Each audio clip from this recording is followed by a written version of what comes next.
দেশ ছেড়ে পালানো আওয়ামী লীগের রাজনীতি জনগণ আর চায় না বলে মন্তব্য করেছেন জামায়াত ইসলামীর আমির ডাক্তার শফিকুর রহমান। রাজধানীর চীন মৈত্রী সম্মেলন কেন্দ্রে জামায়াত আয়োজিত ইফতার মাহফিলে দেয়া বক্তৃতায় তিনি এসব কথা বলেন।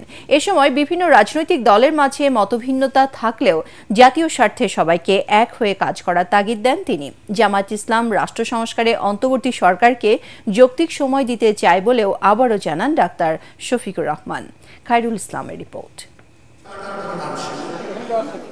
রাজধানীর চীন মৈত্রী সম্মেলন কেন্দ্রে রাজনীতিবিদ ও বিশিষ্ট ব্যক্তিদের সম্মানে আয়োজিত জামায়াত ইসলামের ইফতার মাহফিলে বিএনপি সহ বিভিন্ন রাজনৈতিক দলের নেতারা অংশ নেন।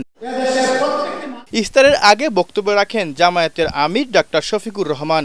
বলেন, বিগত দিনে যাদের উপর জুলুম হয়েছে তাদের একজনকেও জেলখানায় দেখতে চান না জামায়াত ইসলামী। বাংলাদেশের মুসলিমরা মুক্তি পেয়েছে 5ই আগস্ট, কিন্তু আমার ভাই আজহারুল ইসলাম এখনো মুক্তি পাননি। আমরা এই পাথর এখনো বুকে বহন করে চলছি। আইনের কেস দিয়ে কেনই বিলম্ব আমরা বুঝতে পারছি না। আমরা চাই যাদের উপরে জুলুম হয়েছে তাদের একজন মানুষের জন্য আর জেলের ভিতরে না থাকে। ভিশনের ফুলঝুরি মেগা অফারে ফ্রিজ কিনলেই পাচ্ছেন 16 পিসের আকর্ষণীয় গিফট বক্স একদম ফ্রি। তিনি বলেন, এদেশে 8 বছরের এক শিশু নিরাপত্তা দিতে না পারা লজ্জার। অভ্যুত্থানের স্বপ্ন এখনো পূরণ হয়নি বলেও মন্তব্য জামায়াত আমিরের। আমরা 8 বছরের একটা শিশু ইজ্জতের নিরাপত্তা দিতে পারিনি। হ্যাঁ, রাষ্ট্রের পক্ষে এটি সম্ভব নয়।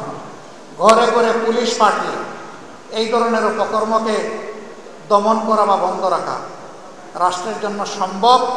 রাষ্ট্র যদি তার নাগরিককে সত্যিকারের মানবিক এবং সুশিক্ষা দিতে পারে, তাইলে সেই সুশিক্ষাই সমস্ত কুসংস্কারকে ঠেকে দিতে পারে। বিভিন্ন দলের মাঝে মত ভিন্নতা থাকলেও জাতীয় স্বার্থে সব রাজনৈতিক দলগুলোকে এক হয়ে কাজ করার তাগিদ দেন ডাক্তার শফিকুর রহমান। খায়রুল ইসলাম, এটিএন বাংলা, ঢাকা।